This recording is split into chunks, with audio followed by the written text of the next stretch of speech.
Growing up, when I heard the term Kwanzaa, I thought Kwanzaa was another jolly holiday from a different religion like Hanukkah.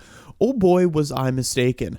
Little did I know it is a diversity, equity, and inclusion holiday built by a black criminal. When you look up the name Milana Karanga, or whatever you pronounce it, the founder of Kwanzaa, you'd have to do some digging to find out that he was sentenced to 10 years in prison on counts of felony assault and false imprisonment. One of the victims gave testimony stating that Karanga tortured her and another woman, stripping the woman naked and beating them with an electrical cord. Karanga's own wife testified that she sat on the woman's stomach while another man forced water into her mouth. A 1971 LA Times article describes the testimony of one of the women as followed. Deborah Jones said she and Gail Davis were whipped with an electrical cord and beaten with a karate baton after being forced to remove their clothes. A hot soldering iron was placed in Miss Davis's mouth and placed against her face with her toe being tightened to a vice grip. Karanga also used detergent and a running hose in their mouth and hit their heads with a toaster. If you're thinking I'm making this up, I'm not. Look it up. However, the details of these disturbing acts are quite hidden, probably because they wanted to paint Karanga as some MLK style figure, even though he's like a George Floyd. So yeah, this is a truly jolly holiday that should totally be continued to be celebrated, but I expect no less of Democrats promoting this holiday for the sake of diversity, and it makes sense how Black Lives Matter celebrates this holiday too. But anyways, if you want to add fuel to the flames, or whatever the saying is, here we have Kamala Harris, the biggest black sympathizer of all time. She'll do anything for attention or anything to get votes.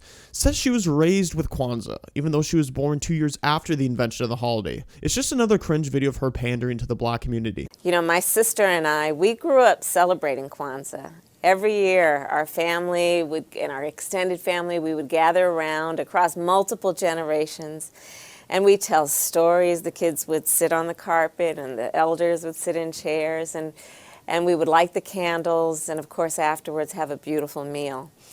And of course there was always the discussion of the 7 principles. And my favorite, I have to tell you, was always the one about self-determination, Kujichagulia.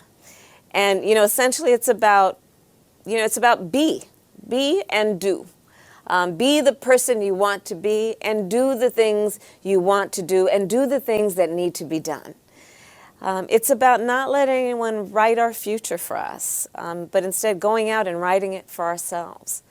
And that principle motivates me today as we seek to confront the challenges facing our country and to build a brighter future for all Americans. So to everyone who is celebrating, happy Kwanzaa from our family to yours. Yes, she gave this fake garbage holiday more attention than Christmas. Did she actually celebrate this holiday growing up? I put the chances at less than 1%. And you're probably asking, where are the feminists in this whole debacle? But as I like to say, feminists only support feminism when it's convenient for them. And a lot of people don't know the dark history behind Kwanzaa, being that the whole idea was to steal the festivities of Christmas and an alternative to the white Christian holiday of Christmas. But overall, it's a total scam.